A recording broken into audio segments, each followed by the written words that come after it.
Hello, everyone. Today, you will hear an interesting story. Anton and Tatiana met a long 10 years ago. At the time, Anton was a young student at the police academy studying to become an investigator. Yes, studying was hard, but Anton did not lose optimism. Tatiana studied at the conservatory. She had been fond of singing since she was a child and often performed at school events, so she decided to pursue her singing career. Tatiana came by chance to the cafe. On that day, she had some problems with one of her classes, and she needed to think about what to do next. Anton showed up at the cafe, also not from the good life. He had just smacked his mate for molesting a lady of his age on the street, and now Anton was worried, so that number one complained to the boss. The police academy was supposed to expel the one who had put up a fight between mates. And so in that cafe Anton saw a thoughtful lady, a student judging by her age. Anton approached her, said hello, asked her sympathetically, "You're in trouble, aren't you?" "Trouble?" The student sighed. "I'm Anton Marcus, a future investigator." The student smiled embarrassedly, said, "And I'm Tatiana Levin, a future singer," and she recounted how she became one. "Yeah," Anton said, shaking his head, "and I've always dreamed of solving cases. Since I was a kid, I read detective stories, and even at school, I was always exposing delinquents." Tatiana looked at him with surprise and with a sort of condemnation. Anton lowered his eyes, a little embarrassed, but said firmly, "Yes, you do not think anything bad. I did not complain about them to the teachers. You understand, I did not need to be branded a snitch." Tatiana's look seemed to have changed. Now she just listened to Anton with interest. And so the conversation went that day, and each of them understood something was going to happen. Something good. Anton and Tatiana exchanged phone numbers and began dating ever since. Because they were the same age and studied at the same course, but in different educational institutions. The graduation was about the same time, though Tatiana's was a few days earlier than Anton's.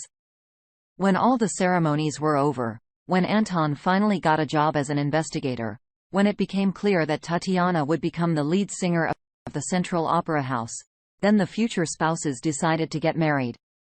From then on, it was on. She performed on stage. He investigated various cases. Anton proved himself to be a good investigator. He was given a good salary and a company car. In general, life went like clockwork. Tatiana was also doing well. She performed, gathering a full house of admirers.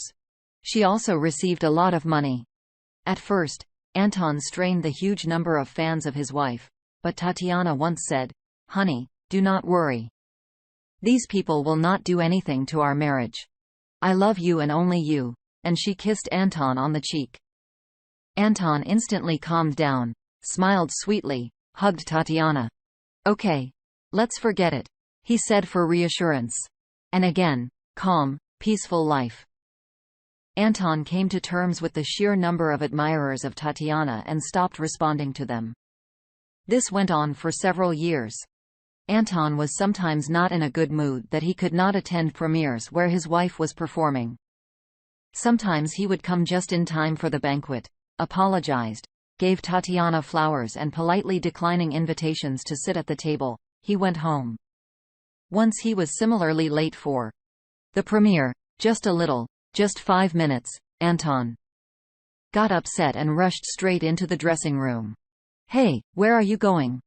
the guard called him angrily. "To my wife." "After all these years, you should have remembered that by now."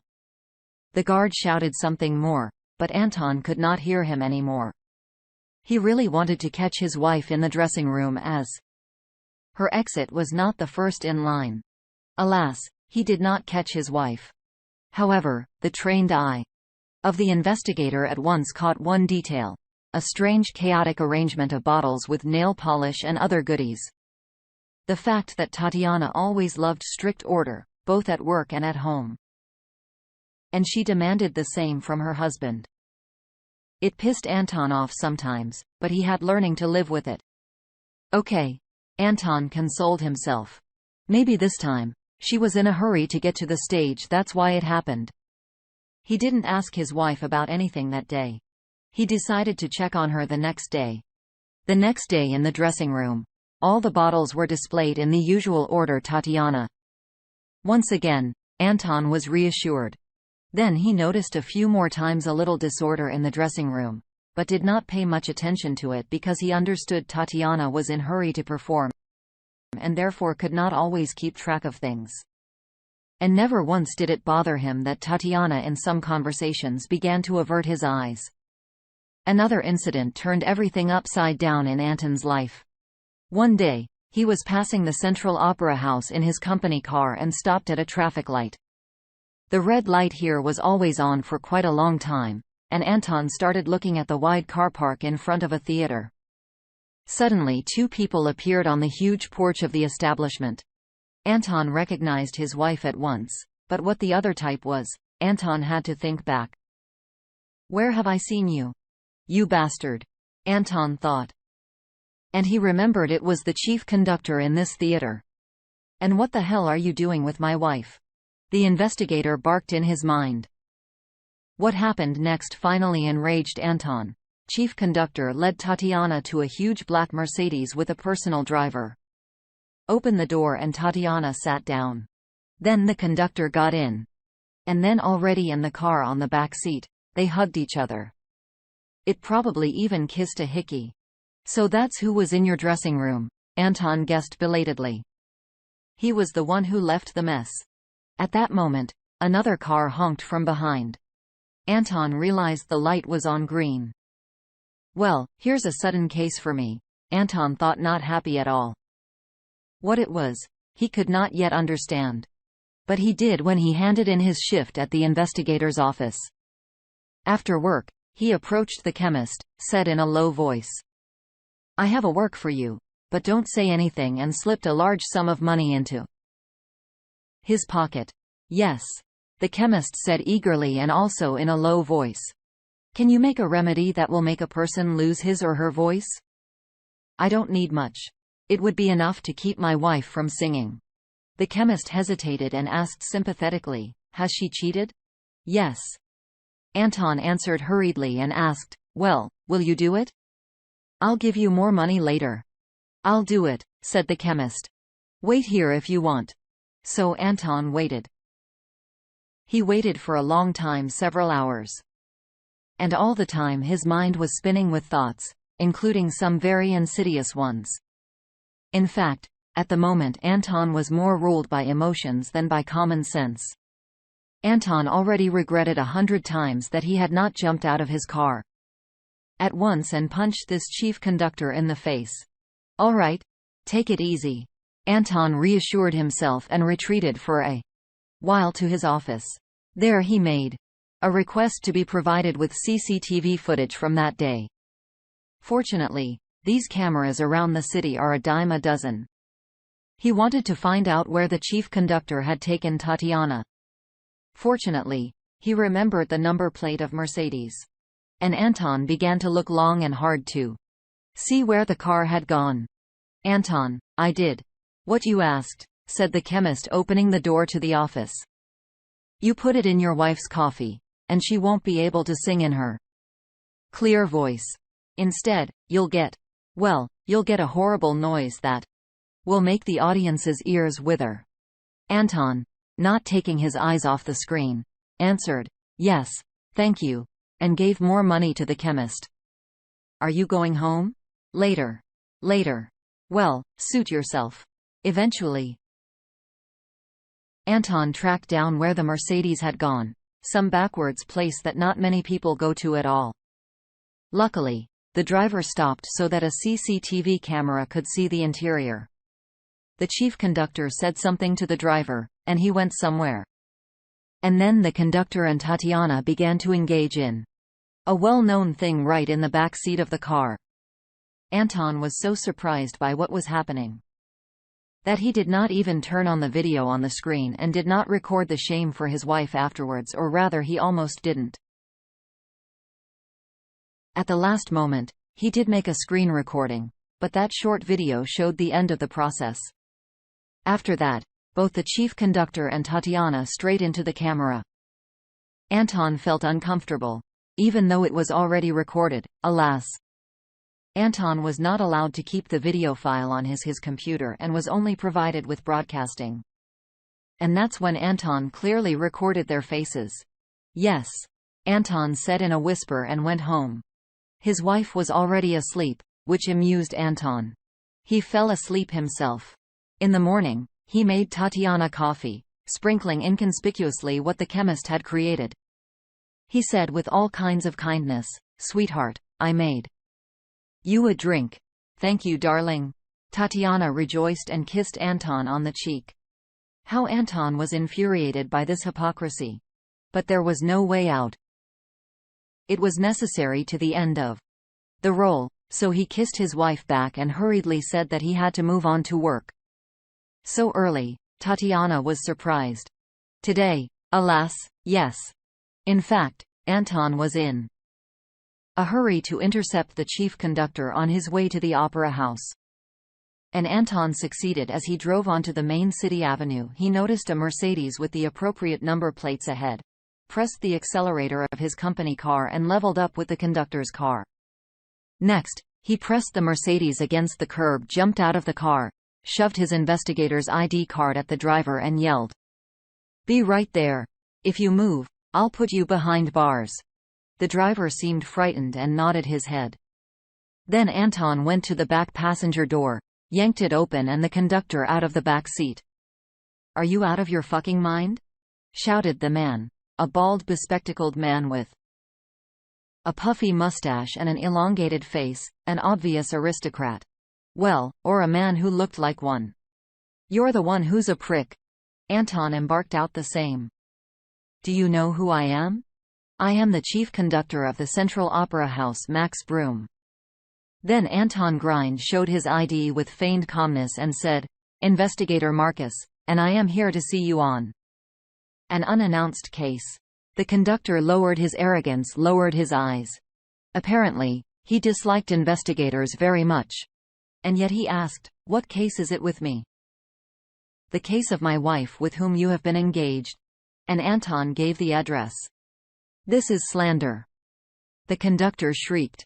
Anton grinned wickedly. "Dude. I'm an investigator and I have access to all the CCTV cameras in this. So don't wiggle. Besides here," he showed the footage he downloaded to his phone from the office computer screen. It's. The conductor gasped like a steam engine. He wanted to find the right words, but they left his head. God, what a shame, thought Max Broom doomfully. That's it.